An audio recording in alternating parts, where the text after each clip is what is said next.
hear the bullets sing. Ready with the bayonet and steady on the mark. We're up against no simple sort of thing. Oh, it's hell let loose and kicking, and it's paradise for mine. But they charged us in the darkness, and they nearly broke our line. But we haven't time to worry. If we fall, by God we fall. When the folk at home are watching from Quebec to Montreal. Charge again the maple leaf, charge them with a cheer. For the guns, our guns, they are waiting in the rear. Oh, hustle with the bayonet, we mean to do 'em proud. There's a big pig coming from the Canada crowd. There's a big pig coming from the Canada crowd.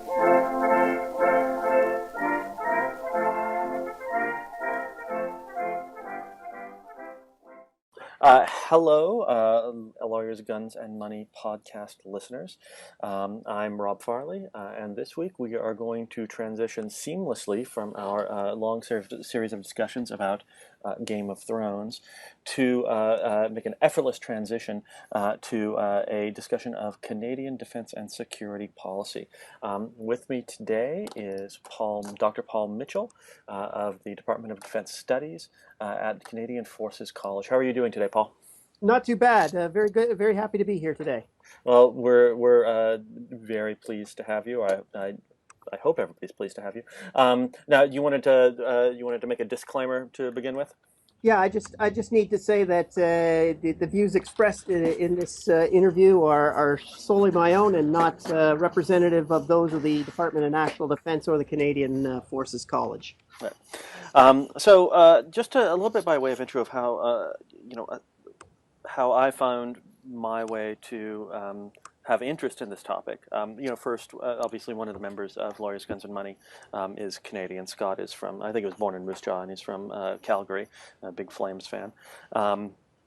But I myself am very interested in joint operations. I'm very interested in the defense strategy of what a lot of people call middle powers, in the diffusion of military doctrine and so forth. And the Canadian forces have sort of long been of interest to me, in particular in terms of how they have managed to integrate sort of not only in the organizations or in the organization of the military itself, but also in terms of integrating with the two powers that Canada is most normally associated with, which is the United States and the United Kingdom. And so that's why I think it's such a treat to be able to talk today about Canadian security policy. So it's a bit of an esoteric subject. It's a very small military. But it's as you point out, it has interesting connections in with the major militaries of the English-speaking countries, and has a very long history of very effective cooperation with the United States and the United Kingdom, and also with Australia, right, to a certain degree. Right. I mean, you say it's a very small military, but and I think people are. I mean, certainly when you read Canadian defense history, you'll see these kinds of comments all the time. That at the end of World War II, the Canadian military was really one of the larger remaining sets of military organizations in the world, right? I mean, in terms of the Royal Canadian Navy and the Royal Canadian Air Force, which had played very substantial roles in the war. Yeah, the Navy was the fourth largest Navy in the world at the time. Oh, there goes my dog. It was the fourth largest Navy at the end of the Second World War, and we also had as you say, a very large Air Force as well. But following the end of the Korean War, while there was some ups in terms of defense spending, it's been largely a downward track since then, and presently. The Army numbers, I think, less than 20,000 in total. The Air Force was traditionally one of the larger of the three services, but now is significantly smaller. And the Navy is very, very tiny. It's I think only about 10,000 people in the Navy itself, and is the smallest of the three services now. Right, right. It was also interesting, and I was just doing. I mean, we have actual topics that we're going to get to, but this is sort Sure. of. But uh, Canada spends 1.3% of its GDP on defense, or at least that's what the CIPRI numbers indicate. Hmm. And given the size of the Canadian economy, that actually puts Canada within the top 20 defense spending in the world, right? Because and there are several countries like Japan as another country like that. But it's still interesting to me that sort of if you think of North America as a security community, the North American security community, and you count that as the United States and um, Canada and Mexico, the defense profiles of those three countries are so radically different that it's almost it's just remarkable because Mexico has a huge population, huge economy, and spends something like 0.7% of its GDP on defense, right? So, Yeah. you know, if anything, Mexico is sort of the real military midget of North America, and doesn't have the same sort of expeditionary capability that Canada does. That and that's correct. You know, it's I would you know, as you point out, we do spend our budget. I think is around $22 billion at the present time. That's probably going to shrink a little bit over the coming years. And that, as you point out, that is a fairly significant chunk of change. The A lot of that spending, of course, goes on personnel. And in the 1990s, there were enormous quality of life improvements that were made in terms of basic pay, the sort of social services that are available to the military, which are all extremely expensive. And so personnel costs take up a tremendous amount of that budget.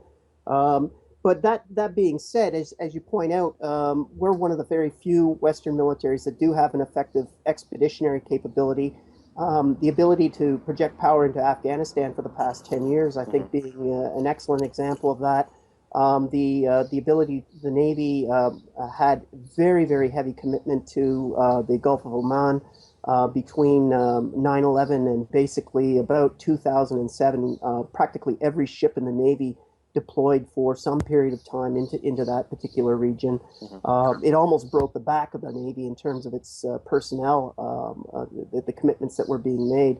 But you're right. You know, when you look at the ability of even larger European countries, Germany, for example, or Spain or Italy, their ability to actually deploy and support forces abroad is probably comparable or even smaller than Canada's, despite the fact that our military is significantly smaller than either of those states. Right. I mean, it'll sort of be interesting in the future.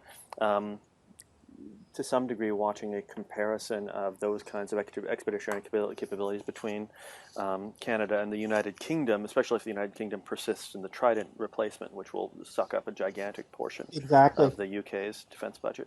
It's kind of spooky when the Royal Navy is starting to, in terms of absolute numbers of ships that they have, approach that of the Royal Canadian Navy, which is Right, right. yeah. Anyways. Well, speaking of projects that suck up gigantic portions of the defense budget, why don't we start with a discussion of the F-35? I know the F-35 is interesting to American audiences, both because, you know, we're buying a tremendous number of these, you know, theoretically 2,400, which we'll never buy, but that's what we're supposed to buy. And Canada has been slated to purchase not obviously that many, but a set of F-35s along with a number of other countries. I mean, what? And I was sort of confused by the political status of all that right now. So maybe you could talk just for a little bit about sort of what the F-35 means to Canada and what the current status of the political dispute over the F-35 is. Sure. Well, you know, it's interesting when you say what it means to Canada. It depends on your perspective. You know, if you're looking at it from the perspective of the Royal Canadian Air Force, the F-35 is the only path to the future that they can possibly foresee. They have been pursuing the F-35 basically since the JSF days. They have been looking very seriously at this aircraft for quite a long time.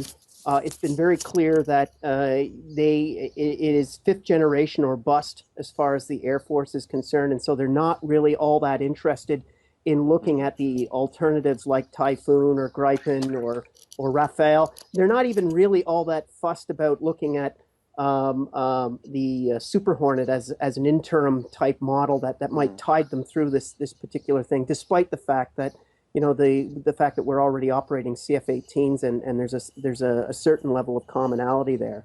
For the Air Force, it really is if we don't get the F-35, then the RCAF is going to cease to be a real Air Force from their professional perspective. So this is a real do or die type of project for at least the jet fighter community. It's other parts of the Air Force are a little bit more agnostic, as you might expect. Right. Within Canada, however, the F-35 has acquired the reputation of being yet another government procurement boondoggle. It is intensely unpopular amongst Canadians in general. I would say the only Canadians who are still supportive of the project are those that come from an Air Force background or come from backgrounds that are traditionally been interested in the military itself. But for the average Canadian, when they're looking at the kind of threats to social spending, that the current austerity programs and budget cutting that are underway at the moment, and then the government says, we're going to be spending essentially $17 billion at their figures on these jets, which the average Canadian really doesn't see any particular need for. They don't perceive to be a real air threat that requires a level of sophistication in fighter technology as the F-35 supposedly represents. And so for the average Canadian, this is just more toys for the boys and a project that the money really could be spent on other programs, particularly when there are real concerns about the viability of a lot of the social spending that the government currently has in terms of education and healthcare and the old age security and those sorts of things. Right. So a couple of questions. First, to my understanding, there has also been, and maybe this isn't coming through, especially maybe not in the jet community, but there has been some nervousness about the same nervousness that you get from the United States Navy about the F-35, which is that it's a single-engine fighter that is supposed to be flying over long distances of water, right? And the Navy has always been worried about that kind of thing. And one of the responsibilities of the RCAF is, of course, maritime patrol in the north, right? Yes. Well, I mean, and in Canada's north more generally, where there just aren't a lot of hospitable landing points where if something goes wrong with the engine. Yep. So, I mean, is that coming Absolutely. through? Is that coming through the Air Force, or are other people sort of saying, "Why are you people not dealing with this?" Or are those concerns coming through? I think the official line is that this is a risk that can be managed. That the advanced logistics and maintenance capabilities of the F-35 mean that the engine will be far more reliable than engines have been in the past. And therefore, the risk of an engine suddenly flaming out over the Arctic is one that will be of a very low probability that can be managed. I would say that quietly there have been questions that have been asked within the Air Force community with regards to a single engine aircraft. Certainly within the blogosphere in Canada, there have been more vocal questions raised about the fact, and particularly since when we acquired the CF-18 back in the 1980s, having two engines in the back was a requirement for that particular airframe that was selected. And that was one of the reasons why the Air Force at the time wasn't interested in the F-16 was because of its single engine capability.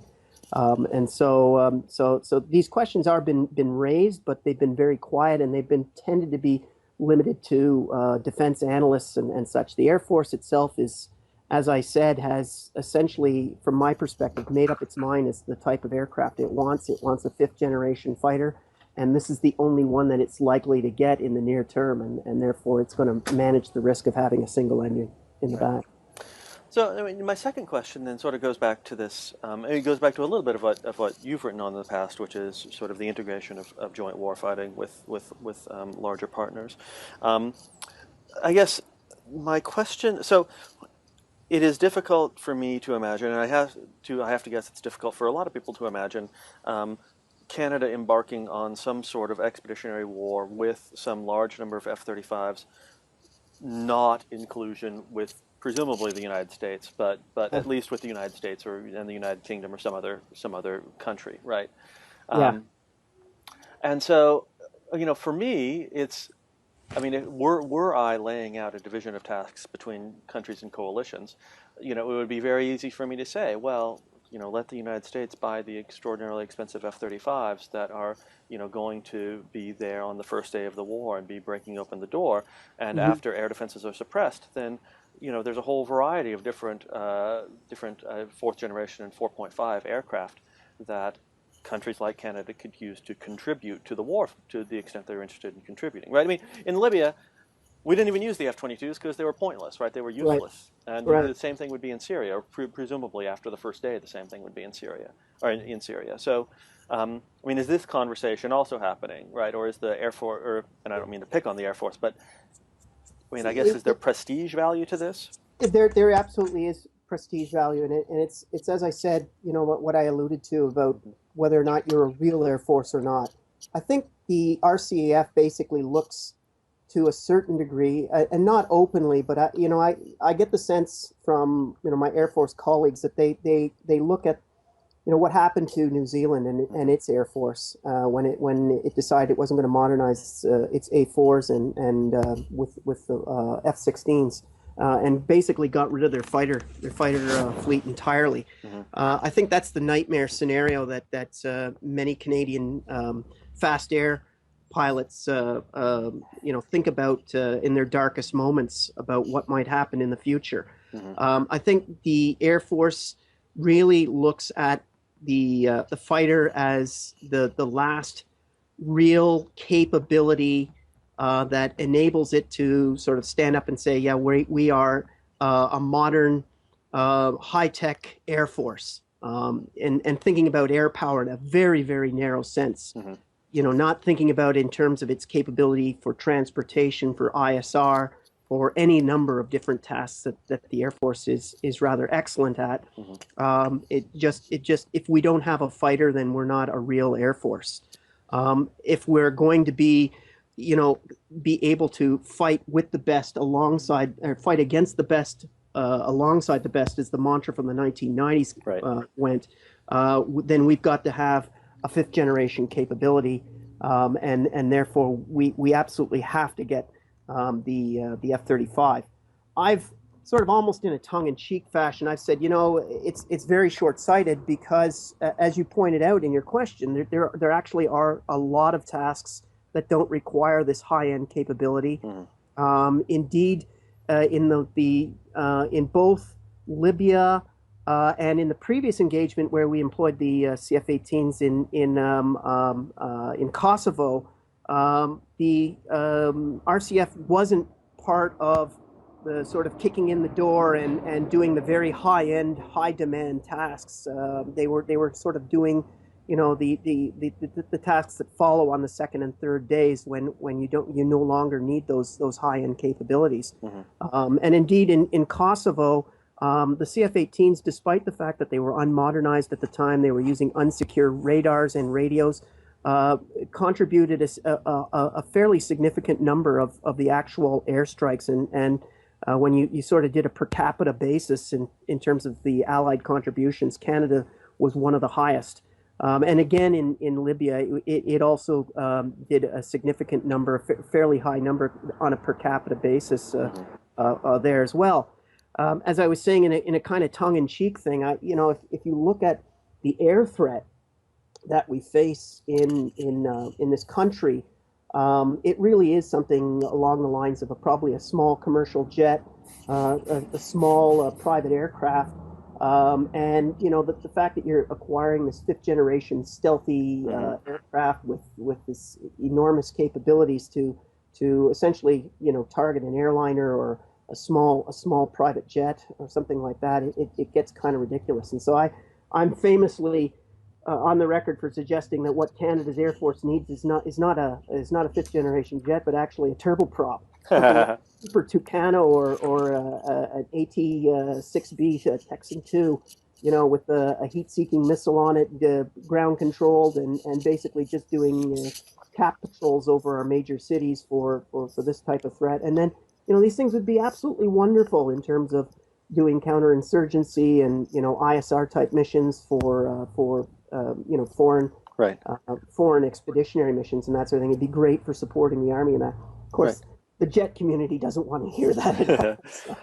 Well, I think, and I saw maybe a couple months ago, maybe 3 months ago now, and I actually wasn't able to tell how tongue-in-cheek it was, but an idea of resurrecting the CF-105 Arrow, and trying to bring that back and use that instead of the F-35. Yeah, the trouble with living in a really secure neighborhood like Canada is that you get a lot of people who really don't know what the hell they're talking about when they start engaging in some of the debates over security and strategy for this country.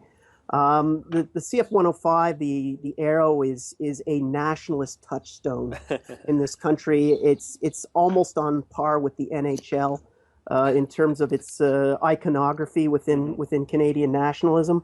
The whole mythology behind this was that this was the most advanced jet fighter of the time, that was shut down because of the evil American military-industrial complex, which basically guaranteed that nobody would buy the CF-105, and so for cost reasons we got rid of the darn thing. As I said, the 105 might have been a great plane for its time, but it really was a plane of its time. It was a straight interceptor. It was good for flying fast in a straight line, shooting off basically an atomically armed weapon at a fleet of Soviet bombers, and then hightailing it back. It wasn't a dogfighter. It didn't have advanced maneuverability built into it. It didn't have the sort of computerized systems that we would take today. And but people keep coming back to the Arrow and saying, if only we had the Arrow, then we would be in a different place today. We would have our own jet aircraft industry. We would be like the Swedes, I guess. Right. Well, it's a classic pre-Boyd fighter, right? I mean, one that doesn't really. Absolutely. I mean, it's an impressive fighter in comparison to like the F-106 or the F-102 or. Exactly. The best Soviet interceptors. But it's completely comparable to the Century Series set of jets. It was amazing. It had a fly-by-wire design before they were introduced. It had the engine on it was apparently revolutionary. A Mach 2 fighter, I think. It was an impressive piece of kit that was being developed in a country that really hadn't done anything like that in the past. And when it was canceled, a lot of the engineering talent that was resident in Avro subsequently decamped into the United States, into McDonnell Douglas and Boeing and the Apollo space program and elsewhere. So, as I said, it sort of has this iconography, that's as part of our identity, as the sort of nice guy who always comes in second type of thing. Right. But it wasn't a real serious proposal. It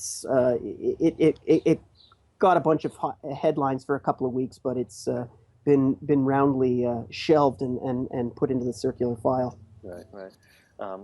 Understandably. And just to sort of, and I want to bring back the experience that you and I had. So you and I had an experience earlier today where we were essentially, we were kind of yelling or trying to yell at each other over a Skype that wasn't functioning, and we were making jokes about, well, this is what will happen when the RCAF and the USAF and the USN F-35s all first try to cooperate with one another while fighting the Chinese or whomever we choose to fight at the time. So, yeah, the big thing that worries me about the F-35 is just the way that it pushes the envelope on so many different areas of capability. Whether you're talking about the aforementioned logistics system, whether you're talking about the helmet-mounted displays, the ISR capabilities, the electronic warfare capabilities, the advances in terms of the vertical takeoff aspects of the engine, a whole series of things where really pushing the envelope on absolutely everything. Admittedly, all of this comes out of the need to, for continuous improvement during the Cold War because of the type of threat represented by the Soviet industrial complex. But, it strikes me that, that those sorts of conditions really don't exist anymore. Right. And in fact, because they're pushing the envelope on so many different types of systems, that the risk of failure and certainly the cost escalation that we've seen over the past 3 or 4 years is evident because of this type of thing. Right. I always think you're a science fiction fan. I know that the F-35 always reminds me of that episode in the Star Trek Next Generation when Picard has become transformed into Locutus, and he's finally getting his mind back, and he tells Data, sleep. And the thing that I worry about the F-35 is that the Chinese or whoever are going to find a sleep command, right. Probably in this logistics and maintenance thing, which is probably a fairly low level security type system, and put in something where the jet just basically decides, I can't take off because I need maintenance, whether it needs it or not. Right. It's interesting. I mean, the although heck, the code is going to be so complicated, right? That even then it probably won't work right. So, the organizational aspects of this are fascinating. I mean, when you were talking about how the RCAF thinks about this in terms of being sort of a core institutional interest, I was sort of reminded of the way that the Marine Corps in the United States thinks about it, where once again, I mean, the Marine Corps is spending just an inordinate amount of its procurement on this aircraft, that it really seems like the requirements of the Marine Air Ground Task Force would be better met by something like a Super Tucano. And yet they are committed to having a 5th generation fighter. I mean, for them, they want to take them off. They want to be able to take off from amphibious warships with them, and so it's a little bit different. But well, I think a Super Tucano would probably go off the end of one of the America class, or right, the right. LH-6s. It probably you could probably launch that thing without a catapult. That's interesting, actually. Yeah. Off that thing. I completely agree with you. It's these sort of institutional professional cultures that really box in the range of possibilities. When you think about air power, I mean, a simple definition of air power is being able to do something from the air. Right. And air forces are capable of doing an enormous amount of things besides just shooting down other aircraft.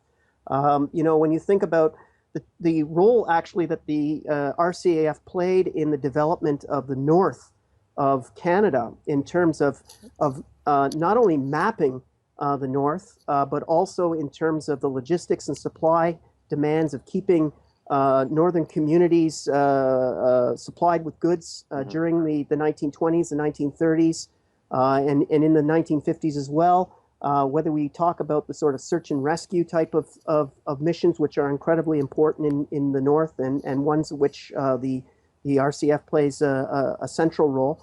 And yet, it is those sorts of things right now. For example, the search and rescue project is in tremendous difficulty, and a lot of sort of coffee or water cooler chat amongst Air Force officers is very likely that the Air Force wants to get out of this business and allow a private company to do that.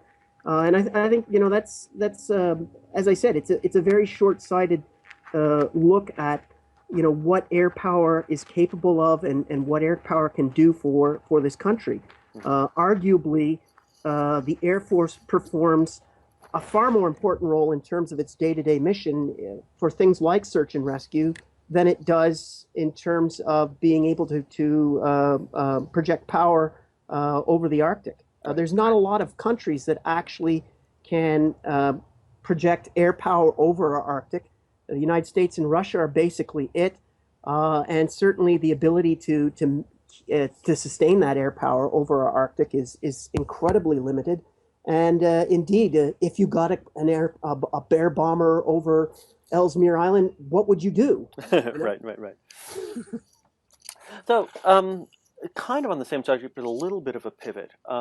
Now, but with the relationship with the F-35. As I was saying, there were a lot of sort of similarly positioned countries that are getting characterized back into at least a form of naval aviation. And so in Australia, you have the new big Canberra-class amphibs. You have, Spain and Italy have been in naval aviation for a long time, but they're also modernizing their forces. Yep. Now, I had heard a report a few years back that there was some thought of purchasing one of the San Antonio class LPDs. I don't think that ever went anywhere. Is there any notion of sort of getting back into naval? Canada in the past has had aircraft carriers, hasn't for quite a long time, but getting back into some form of naval aviation? Well, my Air Force friends would say we never got out of it. If you're talking about flying fixed wing aircraft off of carriers, we've been out of that since 1968 or 1969, I think was when we got rid of the Bonaventure. Nevertheless, we've had helicopters based on the back of our destroyers since the late 1950s, I think, when we were one of the very first navies to put helicopters on the back of a destroyer. They continue to fly. The program to replace the Sea Kings is probably another example of an extremely troubled one. We're contracted with Sikorsky to get the S-92s. We call them Cyclones up here. That project has experienced an inordinate number of delays in terms of the avionics and in terms of the engine systems and that sort of thing. But I think 2015 now is when they're expecting these things to become operational. Secondly, there's a very strong maritime patrol community in the form of our CP-140s, the Auroras, your P-3 Orions, that support ISR missions off our coast. They originally were acquired to do anti-submarine warfare, but they've been recently modernized with new electro-optical and infrared systems, and actually can do ground surveillance fairly effectively. Not quite as sophisticated as the J-Stars, but they're able to do ground moving target indicating type missions, and actually supported the CF-18s in the Libya mission in 2011. There's been naval aviation. We continue to have naval aviation, even though it's the Air Force that runs it. The ship that you were referring to was sort of basically a brain fart on the part of our then Chief of Defense Staff, General Rick Hillier, who, as a very colorful Newfoundlander, said what we need in the Canadian Forces is a big honking ship, and was looking at something like that. And it's interesting because in the early part of the 2000s, the aughts, I guess, there was some interest on the part of the Army to look at developing an amphibious type of capability. There were a number of maritime exercises conducted on the East Coast with the support of the United States Navy that experimented with amphibious operations, and nascent amphibious doctrine began to be developed. And this, I think, was in keeping with that effort. Nevertheless, the Army, I think, has moved decidedly away from this. The type of specialized training that would be necessary to do this type of operations, I think, has just been regarded as fiscally unachievable, given the state of the budget and the other types of missions that we're struggling to maintain in terms of our training and maintenance. So I think for the time being, it's highly unlikely that we're going to see that type of ship appear in Canada. We're going to be getting something called the Joint Support Ship, or the JSS. There's currently a contract that's out for 2 of these ships, and these initially were going to have a certain level of amphibious basically supports capability. So you would be able to do administrative landings from these things, not opposed landings. They were going to combine an AOR type function with a container ship type thing or a roll on roll off. So you'd be able to put a small number of labs or tanks on board this thing and immediately be able to deploy these things. The cost of doing that, of course, is fairly significant, and it's very likely that when the JSS does show up, it's going to be an AOR plus. So it might have some command and control capabilities. It might have ability to embark a certain number of troops, probably for special force type missions and that sort of thing. But unlikely for us to see the type of things that were initially being considered by the Navy. It's very. I mean, that's really fascinating to me. I mean, I do some work on sort of the spread of the amphib type, and by sort of broadly defined, we have ships that at least have a flat deck aspect that is more than just a destroyer, and that also have some sort of either well deck or some sort of advanced deployment capability, and among similarly positioned states, Canada is really kind of starting to look like an outlier. I mean, I'm looking right now at the JSS project, and were this to come together sort of as is conceived right now, I think it would fit into that type, and it would actually be fairly large in terms of that type, like the Bay class. I mean, it reminds me a little bit of the Bay class from in the UK and now in Australia. But even New Zealand it has one of these small flat deck amphibious ships, and so it's interesting that Canada's decided to go into a different direction or go in a different direction. It's interesting to me. I think I think there's a couple of things that are at play here. Again, to get back to the sort of professional institutional aspects of it, the Navy really regards itself as a blue water fleet. That's its primary operating, its desired primary operating space. It doesn't want necessarily to be in the littorals. It doesn't necessarily want to be doing escort type things. It wants to be hunting submarines and fighting the big naval battles.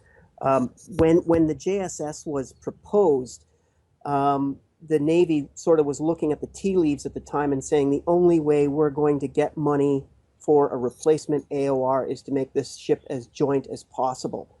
And so, crazy like a fox, they brought the Army in on this thing. And the Army, of course, was very interested at the time in terms of enhancing its expeditionary capability.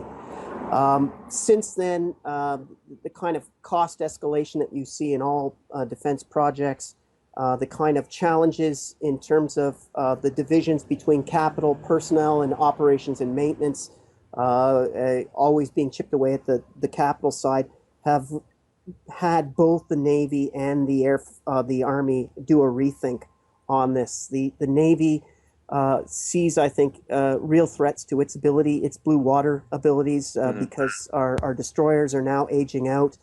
Without replacement, we're going to lose our vertical launch capabilities and SM-2 missile systems, and so our ability to do task force anti-air defense is going to be lost for a number of years, perhaps forever. And so that's of greater concern than supporting the Army. For the Army, I think it's also recognizes that it's highly, highly unlikely that any government is going to commit the Army to anything where it's going to need to storm across beaches or even do administrative landings. Any sort of deployment will probably be very small deployments that can be managed with existing resources, and simply the training bill alone to develop these types of amphibious capabilities, I think, caused a real rethink in terms of the Army, and have them shying away from that. They have difficulty enough in maintaining brigade level type exercises out in the Western training ranges and that sort of thing.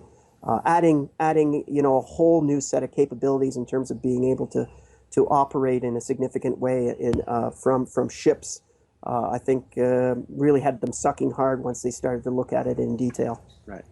So again, sort of a slight pivot, but this is a pivot that sort of takes into account how Americans think, or at least how Americans have come to talk about the pivot. The huge American policy, or what was supposed to be a major policy shift in sort of U.S. politics and defense, has been what people are calling either the Asian pivot or the Pacific pivot, but this general, Yeah. what people are saying is a reassessment or a organization of American forces towards the Pacific, broadly conceived. Some call it the Indo-Pac.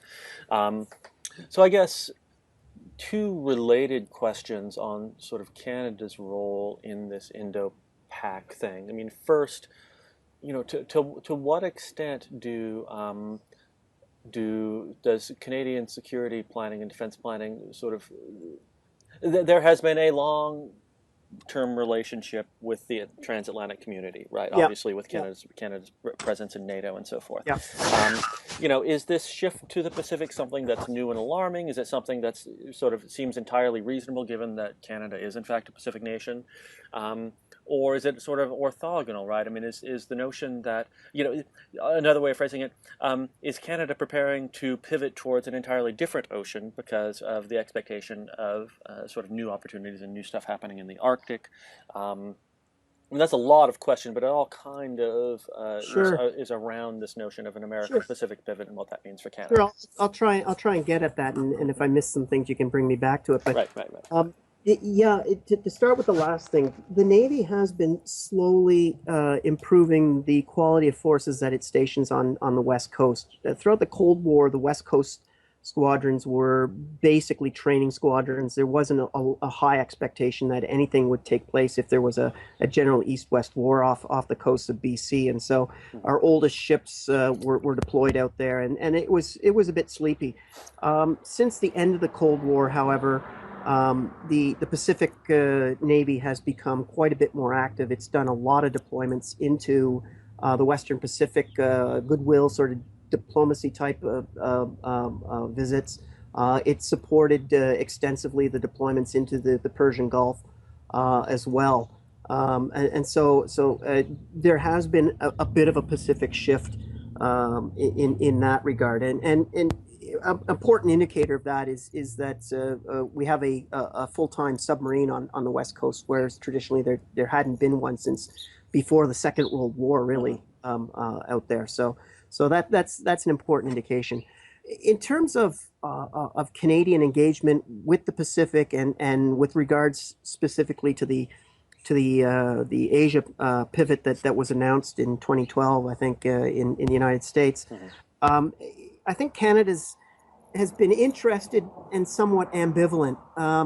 Ambivalent in terms of the defense and security side of that. I think Canada recognizes that the United States has significant interests in the Pacific and has ongoing treaty requirements with Japan and Australia and other nations that require its presence in a significant way. The only real defense, and it's a real lingering one, is we have a couple of staff officers in the UN headquarters in Korea. That's a holdover from the Korean War. We're still party to that.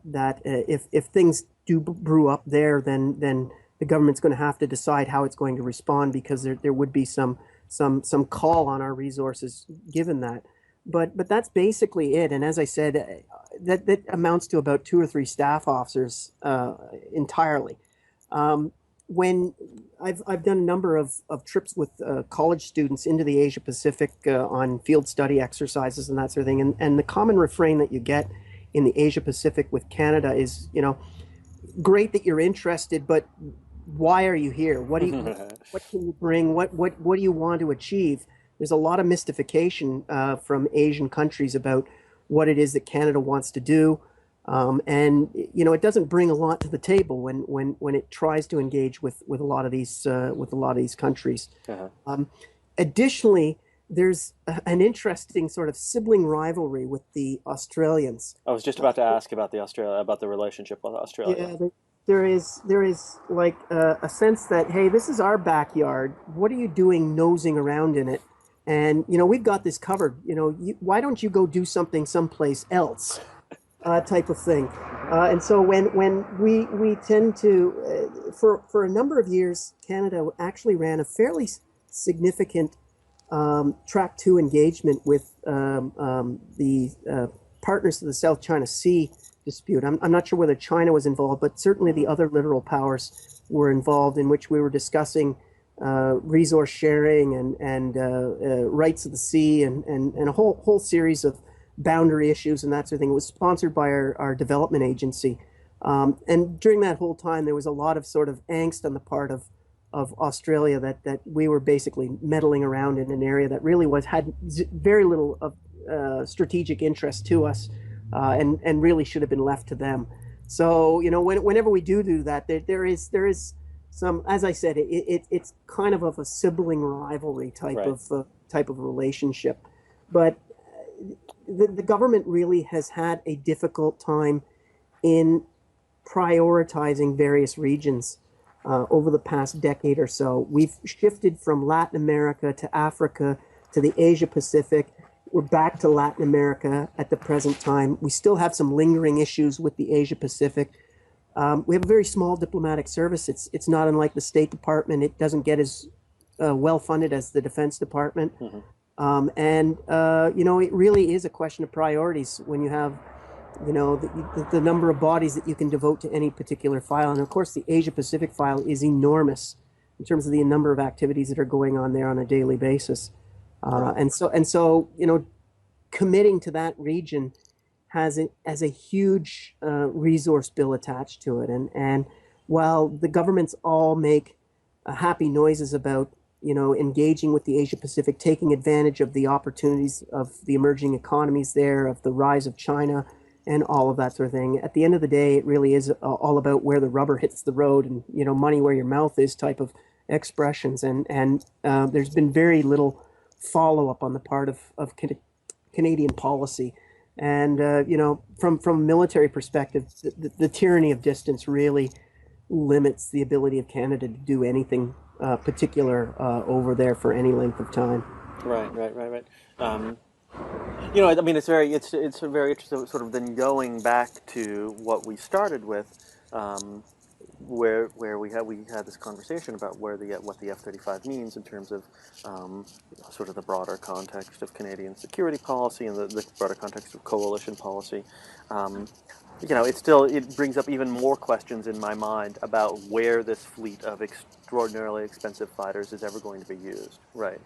I guess again the expectation is the areas where Canada has traditionally, or at least has in the past 20 years, places like Libya and Afghanistan and Kosovo and so forth. But I think from the Air Force's perspective, it really is a case of we have no idea where we're going to be used. We didn't expect to be used in Kosovo. We didn't expect to be used in Libya. The Army didn't expect to be going to Afghanistan. Therefore, we need to preserve as high a level of capability as we possibly can, in the expectation that the government will deploy us, to some god awful part of the world with little consultation. Right. And from an expeditionary point of view, the F-35 makes perfect sense. It would be highly interoperable with the United States Air Force, which is another very, very high professional priority with the Royal Canadian Air Force, and clearly the type of capabilities that are advertised for the fifth generation are the things that will enable the Air Force to be relevant long into the future, as opposed to purchasing an F-18 E or an F, which will be will age out much more quickly.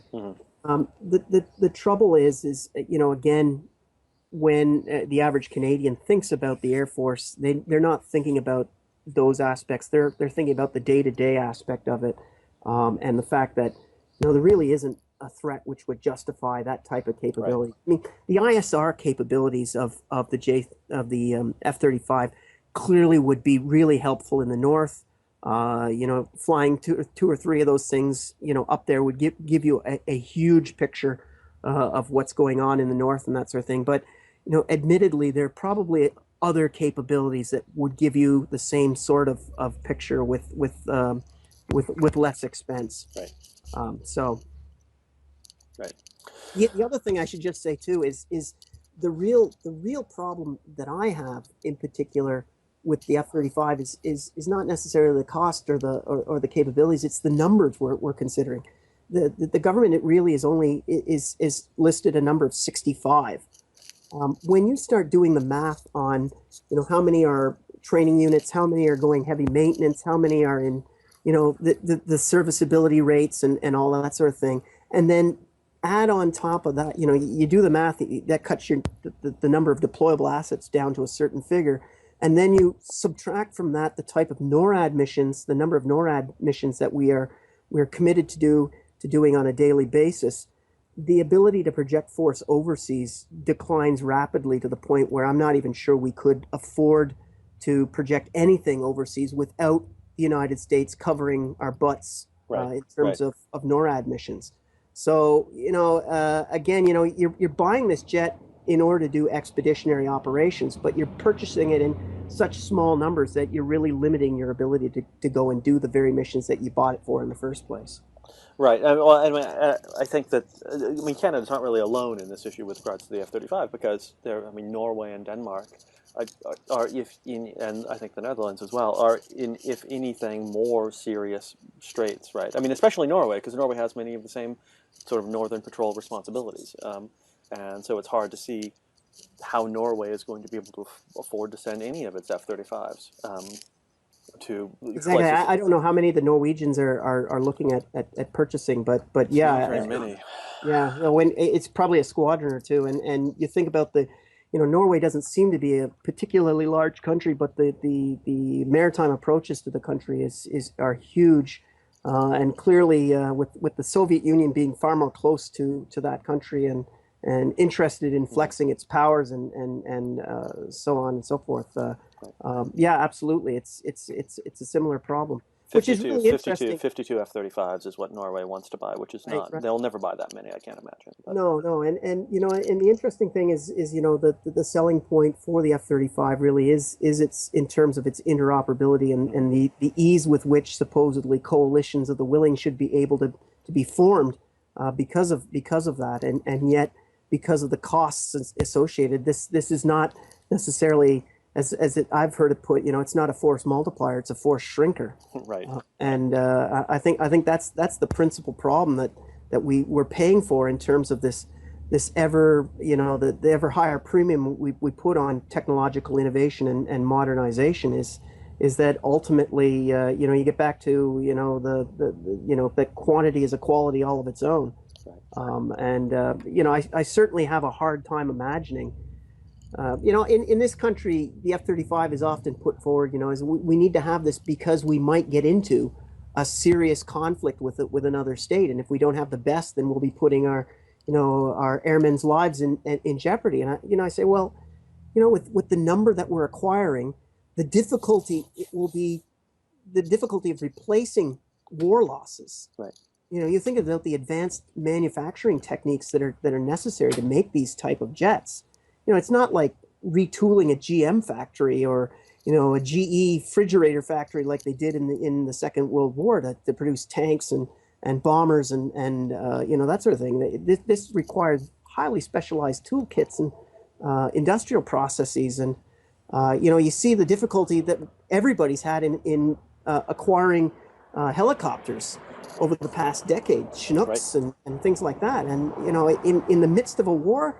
Boy, it's like the old saw from Einstein about what kind of weapons are going to be used for World War III and World War IV. Sticks and stones. Running out of war stocks is a serious issue here. And well, I think in the American context, and again to bring it back to the Marine Corps, this was really placed into stark relief when 7 or 8 Harriers were destroyed on the ground by Taliban insurgents, right, carrying out a Red Dawn style raid.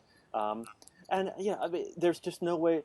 What are you going to say, right? That heck, if we were using jets that were 20 times as expensive, the security around the airbase would have been 20 times as good. Okay, fine, but Taliban are smart, and whoever else we're going to fight is going to be smart too, presumably. Well, and it goes back to my Super Tucano example. If you had lost those things, one, they would have been dirt easy to replace. Yeah, duct tape them back together. Heck, I mean, Exactly, they probably would have been far more effective in terms of doing the local security than what the Harrier, and at a lower cost in terms of its support and maintenance too. right. Exactly. So I really do think that in the West we've got our heads screwed on backwards in terms of our weapons procurement, and we're basically bankrupting ourselves in this quest for perfection, divine perfection in terms of technology. Well, fortunately, at least it looks like, or at least it looks like to me from just a glance in that direction, that the Russians and the Chinese appear to be doing the same thing. I mean, that's what it looks like. The Chinese are We're trying to crazy get like a fox, in other words. Right. Emulate the worst practices that we have. Yeah. Well, I mean, the best strategy for the future might be just to build like 25,000 MiG-21s. But I guess then the personnel costs of training all the pilots would probably be excessive. Well, that was something that was pointed out to me with some of the more cogent analysis from the fighter community to my Super Tucano was okay. Sure, you could buy 600 Super Tucanos for the price of what we're going to get the 65 F-35s, but your personnel costs have now gone up by 10 times as much, and that's going to clearly put a crimp on your training establishments and everything else. So you're absolutely right.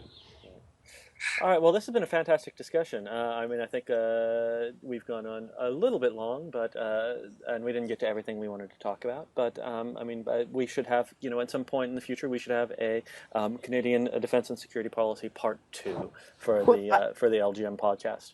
It's absolutely a pleasure to be part of this. I'm a great fan of your work on The Diplomat, and it's been an absolute pleasure to be interviewed by you today. All right. Well, thank you so much, Paul. Take care. All right. Bye-bye. Bye.